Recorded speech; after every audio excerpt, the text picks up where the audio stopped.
Welcome back to another Friday on the Damage Report. I'm Rayyvana filling in for John Iadarola. And because it is Friday, I am joined today by Brett Erlich, the incomparable Brett Erlich, but apparently not the only Brett Erlich if you Google that name anymore. That's true. Yes, I did reveal in the pre-show that I do Google my name every so often. And this idiot basketball operative, either at Nike or the NBA, is stealing my thunder. And he probably gets a lot more free crap than I do, and I don't like it. And he must be stopped. Not really, but there's a part of me that does want to stop him. How are you doing, Ray? I'm good. I'm lucky as someone who got to choose the name that I present on the internet. If you Google it, nothing else comes up except for like one Romanian pop star whose name is vaguely close to mine. But I'm the only Rayyvana as far as I'm aware. Yeah, it's so funny. Is it still a thing where it like autocorrects what everyone else is searching about you? That was always my favorite. Yeah. So for a while, the number one was Rayyvana disability, which was crazy to me. Just trying to figure it out. There's always, for me, it was Brett Erlich height, Brett Erlich gay, Brett Erlich, and then I did enough horrible, disgusting, weird, alluring, sexually topless shots of myself in everything I did because I weighed like 112 pounds. It was all ribs. And so I was so happy when Brett Erlich shirtless became the number one search for me. And I'm very happy about that. Nice. Yeah, there you go. Also say when you started to say basketball earlier, I thought you were going to say a totally different word. And I was like, whoa, we can say that? It's totally changed how I'm going to do the show. Okay. But let's just start with the news that everyone's talking about, including Brett on Twitter. Tweeted a very not classy joke about it. So everyone, if you're a big Dianne Feinstein head, there's someone to get mad at. But of course, breaking news: California Senator Feinstein has passed away at the age of 90. So young. Who could have possibly seen this coming? But apparently, she died yesterday evening, and her staff was informed at 9 a.m. today. Let's talk a little bit about her legacy. ABC News 7 reported that in Congress, Feinstein served as the first woman to chair the Senate Rules Committee and the Senate Intelligence Committee. She authored the 1994 federal assault weapons ban, leading to a 10-year restriction on certain semi-automatic weapons. In 2014, Feinstein released a report revealing how the CIA was detaining and interrogating potential terrorists, sometimes torturing the suspects.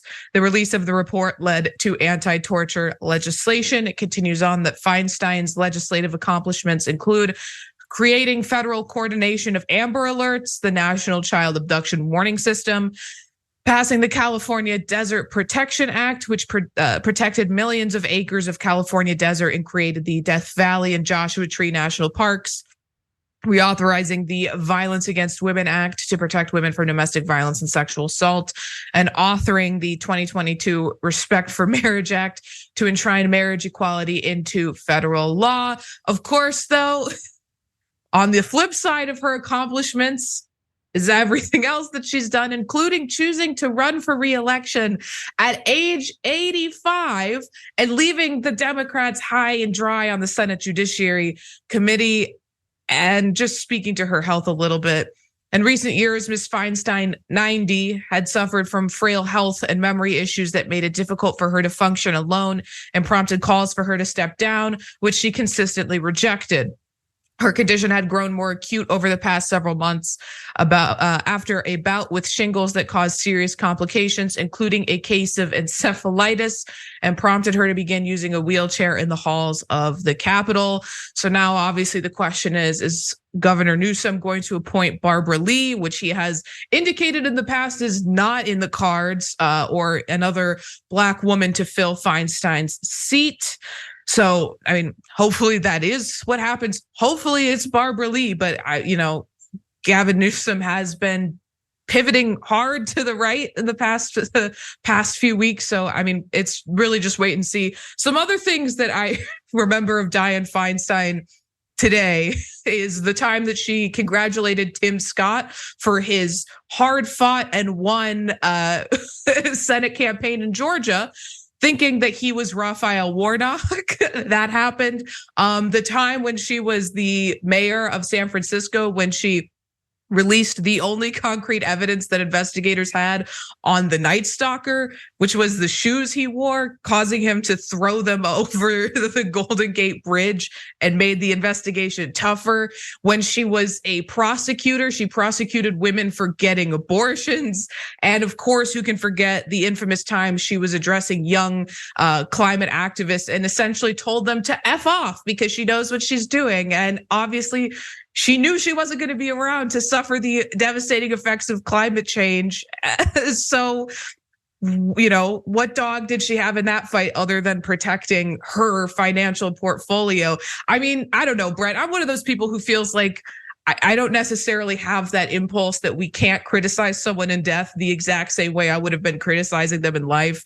The one thing that's really bugging me is that she leaves an empty seat in the Senate Judiciary Committee. And essentially now Joe Biden is not going to be able to do one of the most important parts of his job, which is appoint federal judges to the bench. And she ran a re-election at age 85. Who could have seen this coming? Literally, absolutely everyone. It was a selfish act. I don't know. I don't have a very high opinion of her. Of course, trailblazer for women, but in office, there was some bad decision-making.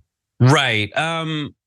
There's a lot to unpack there. For me, looking at what you said about Dianne Feinstein running for re-election at 85, the other fact remains that she got elected. And maybe it's because I went to a Catholic school and you're supposed to say thank you for all the horrible things that happen.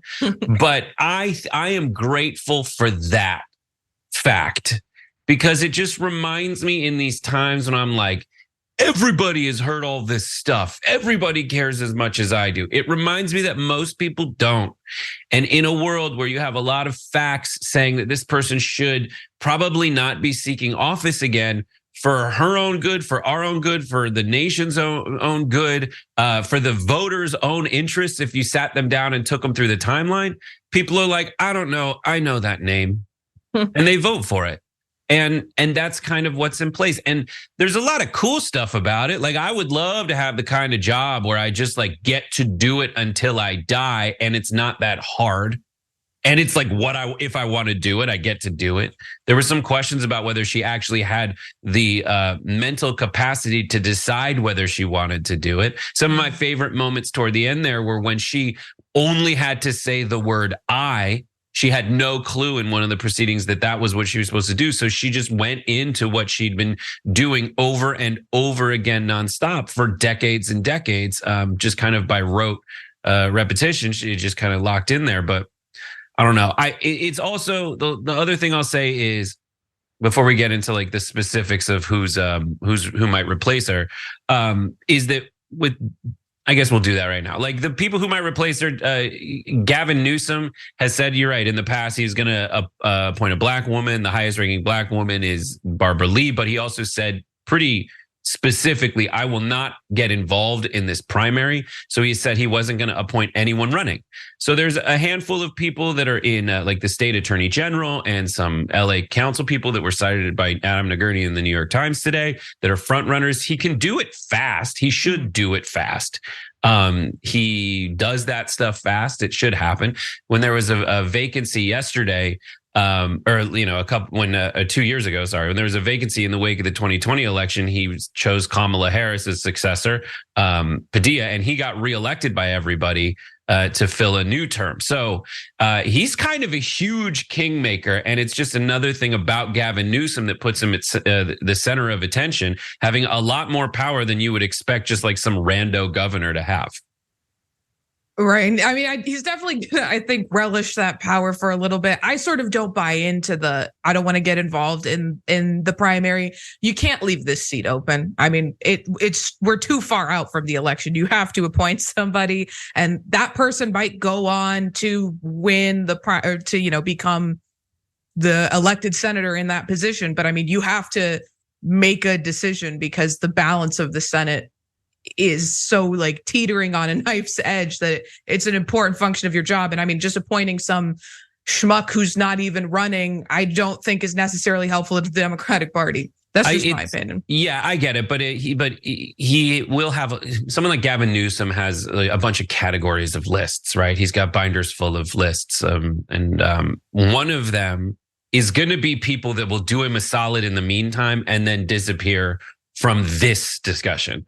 Yeah. And so he will not, it's the same way that people like Trump won't choose Ron DeSantis as his vice president because he doesn't want someone who's in the discussion of possibly being president someday. He picks a Mike Pence. He picks someone like ridiculous that is known to be weaker than him.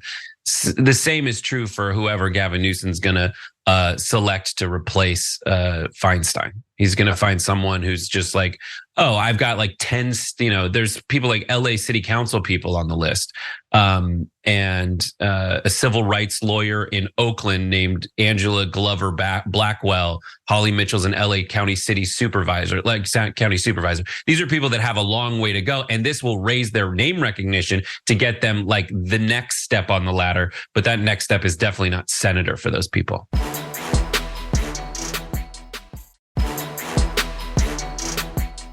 We're 62 hours away from shutting down the government of the United States of America, and Republicans are launching an impeachment drive based on a long debunked and discredited lie. No foreign enemy has ever been able to shut down the government of the United States, but now MAGA Republicans are about to do just that. But they don't want to cut off public services to the people and deny paychecks to more than 1 million service members without first launching an impeachment drive, even when they don't have a shred of evidence against President Biden for an impeachable offense.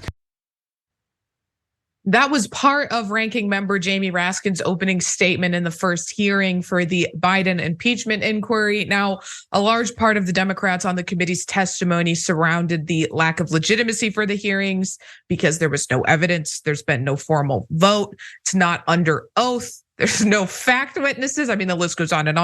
And the fact that this is their focus instead of the impending shutdown. Now, according to House Republicans, the inquiry is going to focus on answering the following.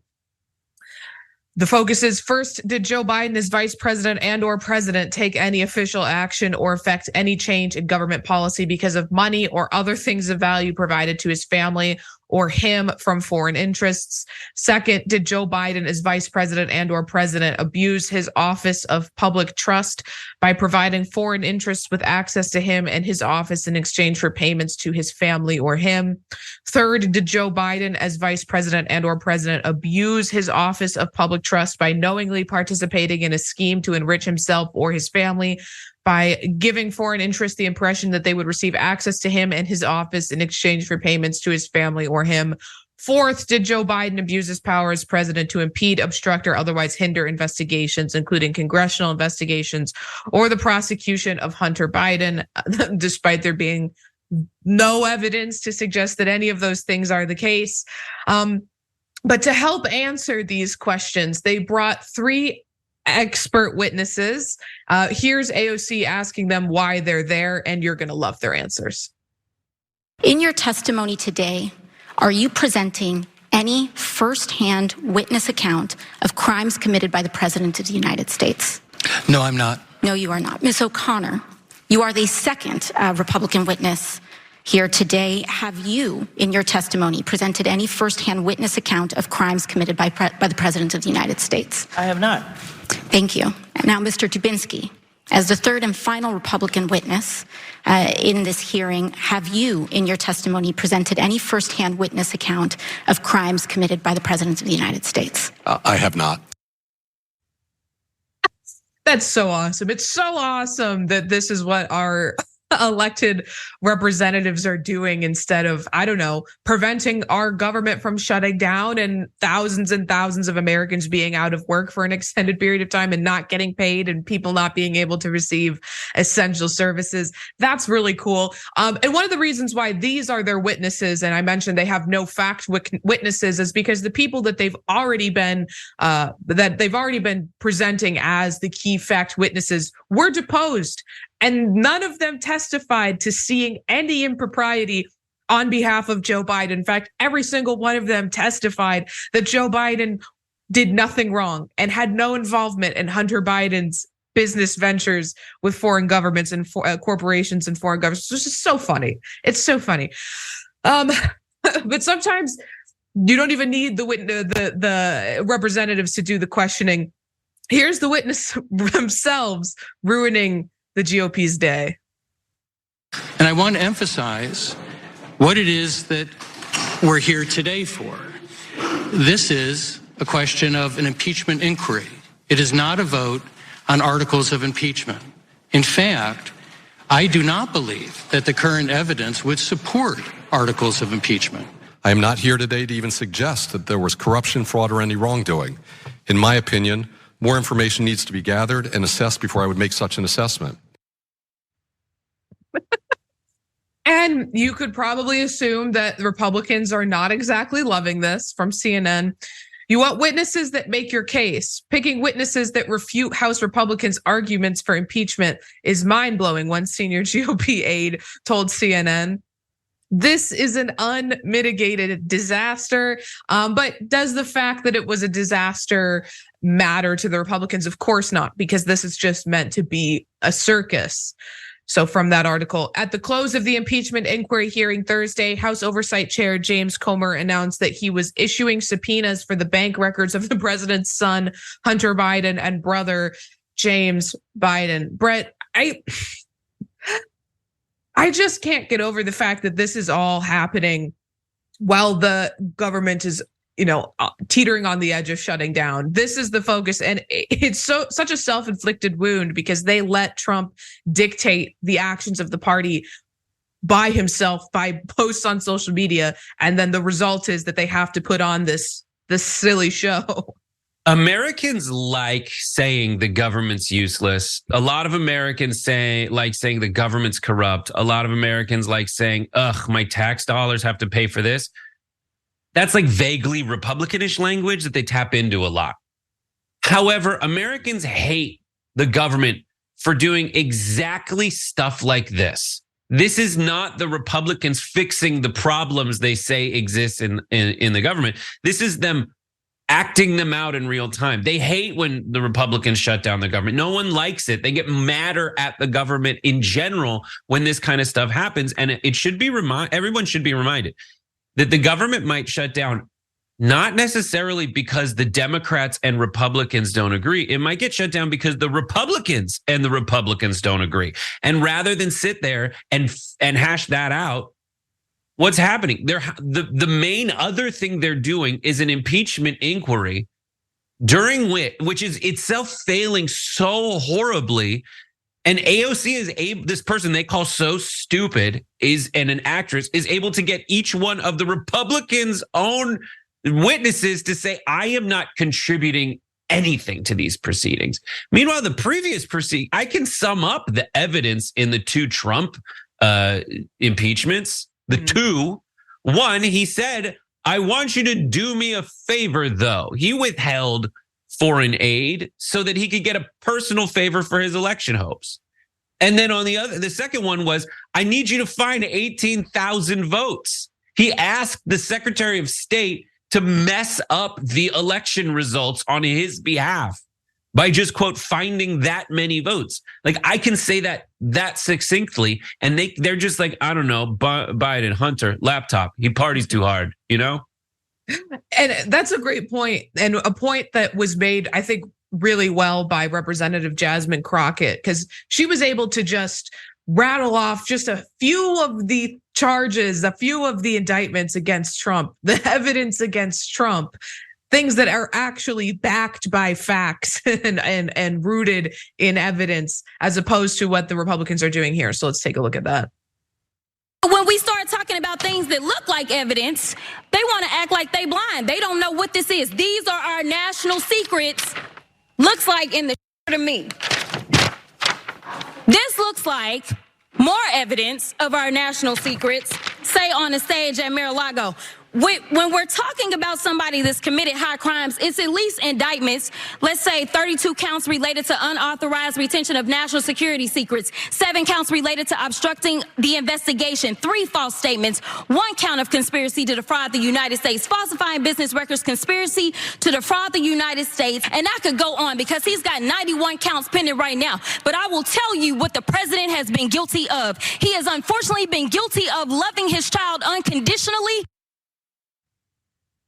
And she makes the point that I think I've been trying to articulate for quite some time, which is that so many of the Republican attacks on Hunter Biden and Joe Biden, it's just them pointing out a relationship, a loving relationship between father and son. And I don't think it plays well the way that the Republicans are intending it to. I think so many people have the experience of a family member who struggled with addiction, a family member who, despite all of your best efforts, has struggled to get it together, but you don't stop loving them and you don't stop supporting them. I think that that's such a universal experience that attacking Joe Biden for being there for his son during times of struggle with addiction, during struggles with mental health issues, doesn't make him look bad. I think it only makes him look like a loving father. So there's that point. But also, as far as that video goes, we did have to cut it off a little bit because obviously Trump's indictments are so many that we couldn't, have time for her to list all of them. But I want to hit on what her final point was, just there's nothing that they can attack Joe Biden on. So it is just saying, gosh, he loves his son so much. Isn't that cringe? But she wasn't the only Democrat who made that point or even, brought fire to this otherwise insanely boring, and I'll just be honest, insanely boring impeachment hearing. Here's Representative Dan Goldman trying to help the Republicans and introduce some evidence. So why don't we have some of the fact witnesses here? You've brought them in. They've come in already. What about Devin Archer? Now, Mr. Donalds and the chairman now want to disavow Mr. Archer's testimony that Mr. Biggs entirely relies upon, but they don't want him to come sit here. Why? Well, maybe because he testified that Joe Biden never discussed business with Hunter or other business associates. He got nothing from their businesses, and he never took any official acts related to the businesses. And Brett, I think my favorite thing about the Devin Archer arc of the Joe Biden impeachment investigation, whatever you want to call it, was that they put out in media and right-wing media that he was going to testify that Joe Biden had, they were like, he's going to be our bombshell witness. He's going to testify to this. And then they got him under oath and he did not testify to that whatsoever. They're so bad at that. I think that's amazing. I mean, and they've proven that they suck because the whole the government shutdown that's looming is just McCarthy not being able to count votes. And that's like literally all you need to be able to do. They can't count on witnesses either. And the last thing I'll say on it is if they're going after Joe Biden for, quote, taking any official action or affecting any change in government policy because of money or other things of value provided to his family or him, look at Congress. That is how it works, by the way. Everybody gets money, whether it's campaign contributions, whether it's dark money contributions so that they can keep their lifestyle up. And then they just, copy and paste legislative agendas from lobbyists all the time. That's how it works in Washington. I'm not sure that's a slippery slope they want to tread on. Especially considering that every time Jared Kushner has some real estate he needs to get rid of, who would have guessed some random member of the Saudi royal family scoops that property up immediately. No wrongdoing there, though. We don't need to peer any further than the face of that issue. Okay, but we have to go to a break, but stick around because we'll be right back.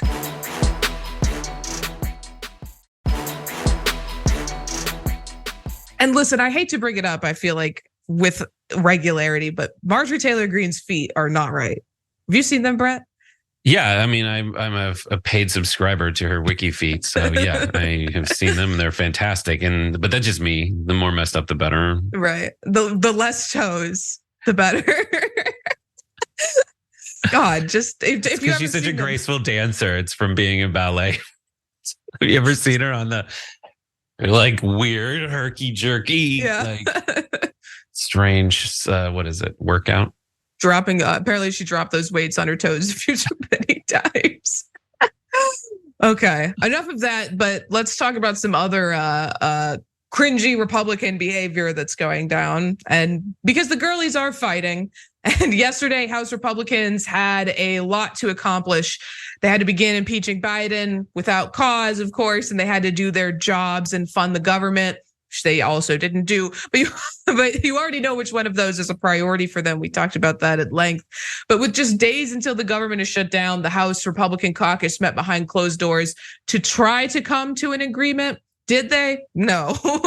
So what exactly, though, were they discussing at this meeting? Was it passing the Senate stopgap measure? No. Was it accepting the deal that had been brokered with Biden? No. It was how Kevin McCarthy can stand up straight without a spine? Maybe, because he gave in again to their demands. I mean, this guy, literally the flimsiest man I've ever seen in politics, which is saying something. But following the closed-door meeting, the House convened to vote on some spending measures. So from CNN, the House passed several spending bills late Thursday night, but the measures would not stop a shutdown and have no hope of passing in the Senate. The votes were part of an effort by House GOP leaders to try to show conservatives that they are working in good faith to advance full-year funding bills. And they couldn't even do that because at the end of the night, however, a bill to fund the Department of Agriculture failed to pass on the floor with 27 Republicans voting against it, highlighting once again the difficulty the House GOP has had coalescing around spending bills. So what is their plan moving forward? Draft a spending plan that can't pass the Senate, would get vetoed if it did, but probably won't even pass the House. Surefire plan to save the government from shutdown and to get the American people on your side. So what is in it from the Hill? The plan, dubbed the Spending Reduction and Border Security Act, would extend funding through the end of October, but impose across the border cuts of about 30%, with exemptions for national defense, the Departments of Veterans Affairs and Homeland Security, and for funding designated disaster relief. The House short-term measure also includes a chunk of the party's signature border bill known as H.R. 2, which would boost wall construction, hiring of border agents, and restrict access to asylum, among other measures. The bill also calls for the establishment of a fiscal commission that would identify solutions to achieve what it called a sustainable debt to GDP ratio and to balance the federal budget. It would recommend changes to improve solvency for some programs such as Medicare and Social Security. Now, we know what those changes are. They're going to cut benefits. They're going to raise the age of eligibility. And obviously with the end goal of privatizing those exceptionally popular programs, time and time again shown to be the most popular government-run programs. And I just don't see the end goal in this, Brett. I can't fully understand on the policy side of things and on the political side of things, because it's not, I don't know, it's not like 2011 or something. It's not even earlier than that. People aren't, dry heaving about the debt anymore. And the doomerism when they would say, oh, this date is going to come and then the whole world is going to fall apart because of the debt. It hasn't happened. And people just don't feel that strongly about it anymore. So this messaging to me, I can't wrap my head around it. I don't know. I don't think. Right, there is no strategy that you can wrap your head around because there isn't agreement on the strategy. There are people acting in their own self-interest within the party, and I don't even see, to your point, like a larger group of people who are like, oh, point for point, what Matt Gaetz is trying to get. I absolutely agree with. That's not a huge group of Americans relative to what you see the rest of the caucus doing. The rest of the Republicans are generally like, no, we're supposed to fight the Democrats, not ourselves.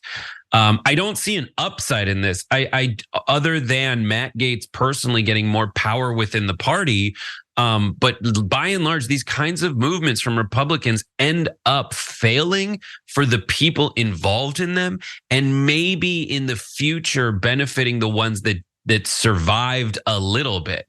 It'll overall change the Overton window, but it's very risky. And I think by and large, the American people just don't like it.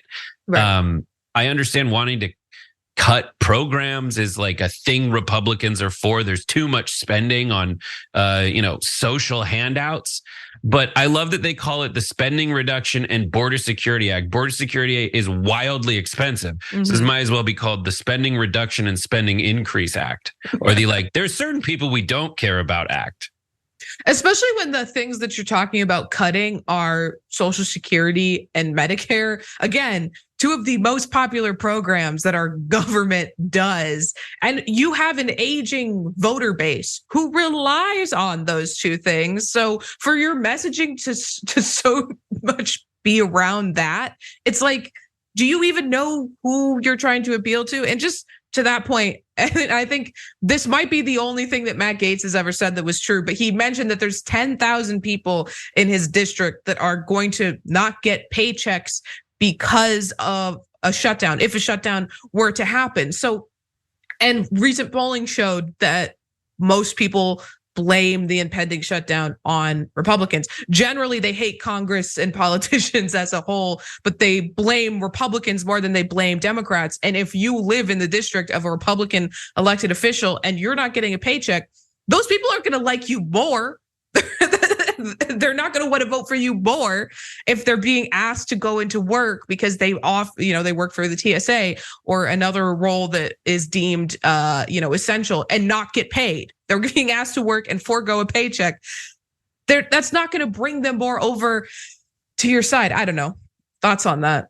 Yeah, it's an example of that sort of is in the aspirational way that the Republicans frame it. They know they can't say we're going to cut Medicare and Social Security. They lose it. Mike Lee loses it in the State of the Union address when it's like, what? That's a lie. And then you play a video of him saying like, we are going to dismantle Medicare and Social Security. That's why they name it. They phrase it. And this is, copy pasted on the Hill, in the Hill article you read from messaging from the Republicans, because many reporters are too stupid to see through it. It would recommend changes to improve solvency for some programs, such as Medicare and Social Security. They're not cutting it. They're making changes to improve solvency. And that's messaging that all Americans can get. Their eyes don't just glaze over like they're getting a visit from some kind of corporate consultant saying we need to eliminate redundancies, not fire people. When I wake up, the first thing that crosses my mind is solvency. That is my primary concern every day when I have to go to the grocery store and, buy groceries and I have to fill up my car with gas. It's the solvency of government programs is what's weighing on my mind. But let's turn a little bit to, because I mentioned at the beginning of the story, the girlies are fighting. So let's talk about that. And the girlies in question are Matt Gaetz and Kevin McCarthy. So apparently McCarthy's been trying to signal in different ways that he's tired of Matt Gaetz's demands, and some not so subtle, because it started here with a prominent MAGA Twitter account, which is depressing to say that exists, posted this showing a Kevin McCarthy proxy had reached out to him to post paid anti-Gaetz and anti-shutdown content. So it says, howdy, got an advocacy campaign with budget. Do you do paid posts? If so, how do you work? By the way, the issue is against Gaetz and government shutdown. Let me know ASAP. And says, I'm a strong supporter of what Gaetz is doing. The more of the federal government we shut down, the happier we'll all be, which is, severely MAGA-brained individual, because it's just fundamentally not true. But so apparently people working for Kevin McCarthy are doing these paid campaigns, reaching out to MAGA influencers, which is a career that you can have now. But Gaetz tagged McCarthy and called him pathetic. But apparently in a closed door meeting, they were yelling. They were screaming at each other. Their tensions were flared. So Gaetz gave his recounting of the altercation to The Hill. It reads, I asked McCarthy a direct question. Were you out there paying for people to try to create a false negative sentiment about me online? And his non sequitur retort was that he was giving out $2.5 million to other Republicans at breakfast Then I asked him how much of that money he'd gotten from FTX and Sam Bankman-Fried. McCarthy, however, denied any involvement in the anti-Gaetz campaign. According to the lawmaker, and his outside legal counsel sent a cease and desist to the individual responsible for the solicitations earlier this week. Speaker told Gaetz that he is busy doing his job and trying to run the conference, and essentially said, "I'm not worried about you, Matt," according to a House Republican, although we know that's not true. I mean, he has shown time and time again that he's not only worried about Matt Gaetz, but willing to capitulate to him. But he did have the cease and desist letter sent. That is true. So there's that headline. McCarthy attorney sends cease and desist over anti-Gaetz campaign. The speaker denies he has anything to do with the social media effort against the shutdown, which also targets Representative Matt Gaetz. Of course, the cease and desist would be at representing themselves as having ties to Kevin McCarthy, because otherwise it's perfectly legal to just have that campaign as a private individual. But I don't really know who to believe in this. Of course, McCarthy does have some evidence, but there's no reason he couldn't have just sent the letter to cover his own ass. And if I was Kevin McCarthy, I definitely want to attack Gaetz somehow, and using MAGA influencers to do it seems like maybe the only line of attack he has, because he's constantly capitulating to him with policy in Congress. Right. Like, I love Matt Gaetz's argument, which is, listen, the only way this could happen for people to come out against me is if they're getting paid by Kevin McCarthy, as if not everybody in the universe already looks at Matt Gaetz and is like, this guy sucks. Matt Gaetz is trying to hit him with like how much money comes from Sam Bankman-Fried and FTX. That is a statement that resonates with a lot of Americans. Let's get the money out of politics. And the reason that that's a good fight for Gaetz to pick is the only reason that people become the leader of their party in this day and age is when they can raise a lot of money. McCarthy is in California, where people go to raise money. He's in Bakersfield, which is like severely methy. If you want to describe a part of California, it's the methy part. It's the part in GTA 5 where like Trevor lives. Like, that's Bakersfield. I love it very much. I have dear friends from there, but that's how I know about it. They're like, yeah, we got a lot of meth and a drive-through Starbucks and whatever. Anyways, those are the two things. But yeah, so they need to look at all these behaviors, all these interactions between Kevin McCarthy and Matt Gaetz and say, like, this is a fight that I just don't think many Republicans are going to be happy about in the end, because it makes them look utterly terrible. Mm-hmm.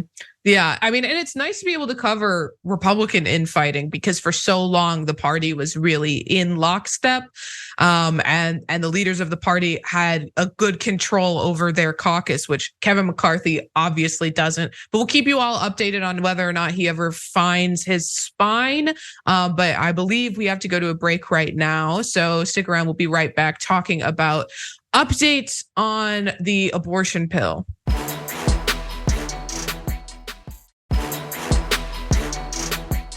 Yesterday was International Safe Abortion Day, so you know what one Tennessee Republican did. Introduce a bill to ban medication abortion nationwide. I'm just going to take 1 second to remind people that medication abortion is safer than Tylenol. It is significantly safer than drugs like Cialis that people are able to access easily. You can buy Tylenol over the counter. The medication abortion pill is safer than that. But with that, let's continue on to some facts about this bill from Jezebel. Representative Andy Ogles continued the rights war on abortion access on Thursday, joining the notoriously anti-abortion group Students for Life Action on the steps of the US Capitol. Ogles debuted legislation to ban medication abortion nationwide on the 23rd anniversary of the Food and Drug Administration's approval of mifepristone, one of the two medications commonly used in medication abortion. And yes, we do have some of the footage of him introducing the bill.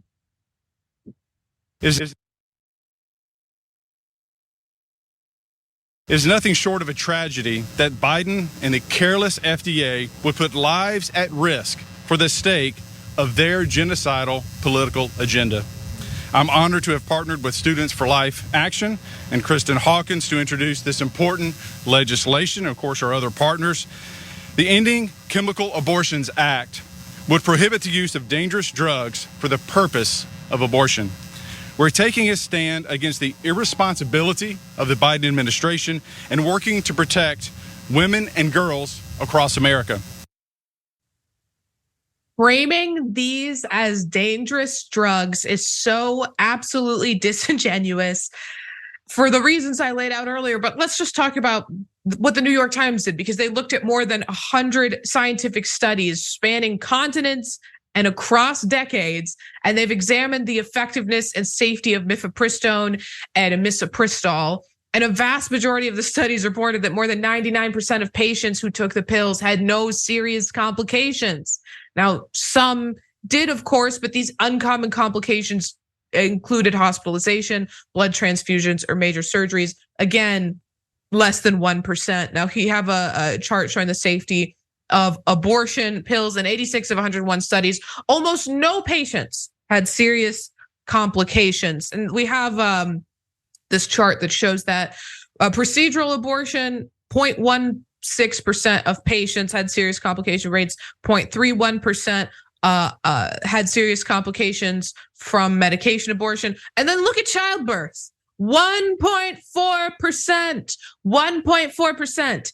People are at more risk of having serious complications from giving birth than they are from having an abortion, even a surgical abortion. So it just puts me beside myself to hear them call these things dangerous. Now, I mentioned that he was there with the group Students for Life, which has been instrumental in passing anti-abortion laws nationally.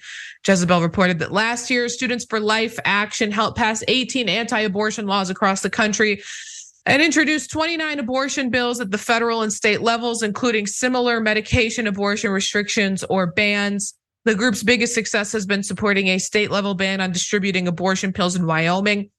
However, a judge temporarily blocked that law from taking effect, leaving abortion pills legal in the state. By the way, like all Republicans, he doesn't care about the child once it's born.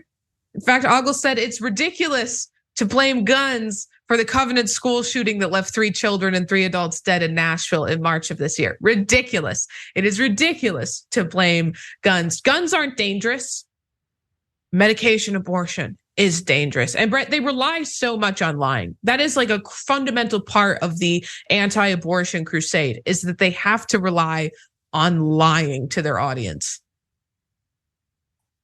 Like when you dissect every bit of logic, it's basically just calling all of his intended audience stupid. Mm-hmm.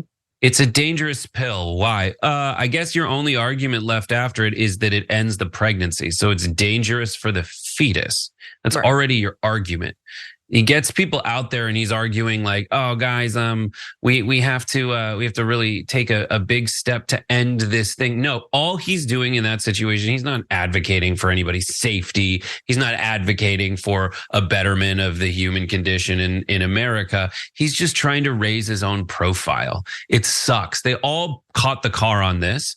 It proves just how disingenuous they are, most of them, when they say like, oh, our legal argument is just to turn it over to the states. No, they just want to end a woman's right to choose, a mother's right to choose, a parent's right to choose what to do in those situations when you're having a baby.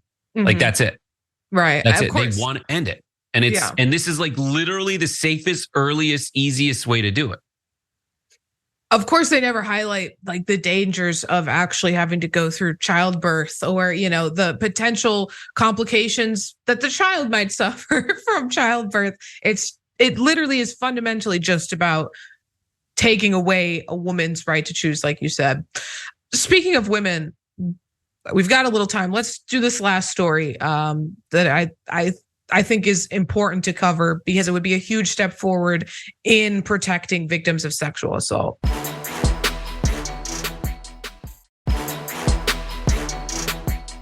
The Me Too movement encouraged women to speak up and name their abusers, but unfortunately for a lot of women, speaking out against their abusers means opening themselves up to defamation lawsuits. But California is taking steps to address that and protect victims. From Jezebel, California's AB 933, a newly passed bill that now sits at Governor Gavin Newsom's desk and could make it substantially more difficult for abusers to sue and exploit the legal system to harass their victims. AB 933, which amends California's civil code to treat communications made without malice regarding sexual assault, harassment, or discrimination as privileged speech. Now, you might be thinking, well, a defamation case is one of the only ways to clear your name if you were actually wrongly accused. But I'll remind you that one, the number of false accusations is exceptionally small because as we've seen time and time again, women are attacked for correctly naming someone as their abuser. The idea that someone would go out of their way to lie, and what are they gaining from that? But also that this law would only prevent someone from suing if the allegations were made without malice. So in those fringe cases, they would still have the ability to pursue a defamation case. But on top of that, many people who choose to sue their victims, they're not doing it because they believe they're innocent or they've been wrongly accused. It's a tool that they use to intimidate their victims back into silence because lawsuits are costly. And defamation lawsuits are exceptionally revealing. Your abuser can, through the process of discovery, access your medical records, your financial records. They could even have access to your personal sexual history and use that to attack you. So much so that this is a problem that law professors, that lawyers talk about the pushback that these victims receive. So here's one person's story. At an April press conference marking AB 933's passage from the Assembly, Victoria Burke, a professor at Southwestern Law School, recounted that after she was drugged and assaulted one night, a friend who is a defamation lawyer warned her not to speak publicly about the assault in a manner that might identify her assailant. I'm a law professor. I also know the law. I'm speaking the truth and also speaking my opinion as to how things went down that night, Burke said of her initial struggle to accept this advice. But if you look at Me Too and the aftermath, many people who spoke out have now been sued. And of course, a lot of the women in the Me Too movement were celebrities and the people they were accusing were celebrities. But it is not just famous celebrities who sue their accusers. And it's not just celebrities who get sued. In 2021, Know Your 9 published a study based on over 100 interviews with campus sexual assault survivors who had been attacked between 2002 and 2020 and found almost a quarter of them were threatened with a defamation suit from their attacker. Then this next one got to me. Nearly 1 in 5 said they were warned by their school of the possibility of defamation suits, and 10% faced retaliatory complaints filed by their assailant. Notably, a 2015 study interviewing 74 student survivors found 34% were forced to drop out of school. So not only were these women the victims of domestic violence, they were the victims of sexual assault. And then because of that, because they had the bravery to come forward and then were subsequently sued or faced retaliation, they had to drop out of school. That ended their educational career at that time. So I think it's really important, Brett, that California is taking steps to protect these victims because I think the Me Too movement did an awesome job at, giving people confidence and embracing that people should come forward and name their accusers. But I don't think it effectively addressed what comes after that, right? If they choose to pursue a lawsuit against you. So these women need protection. I mean, I think the law should be set up to accommodate for all of these situations. Like I don't like anything where it's like, well, the solution is not to go to court for it. The solution is we won't give you an avenue to achieve justice. But I also don't like people who are like, just by virtue of the fact that I got sued, I am now defamed. If you win that, like that's just how it plays out. And you're not, I mean, you should be confident enough that, or find a way to use your exoneration to lead you to, where usually at the end, if you win, the other person pays the legal bills. You can then, get past that and move on with your life. Like you should message that into your lack of being, your image rehabilitation. Mm-hmm. And we'll see if Gavin Newsom signs it. There's been a lot of bills that were put before him that people expected him to sign. And then just for some reason, he chose not to. A few things that we've reported on here that we fully expected to become law in California that then went on not to be. So we'll keep you updated on that. But that is all the time we have. The aftermath is coming up after this for those of you watching on YouTube, on Twitch, and on our website. And if you're watching on linear, switch over so you can catch the aftermath.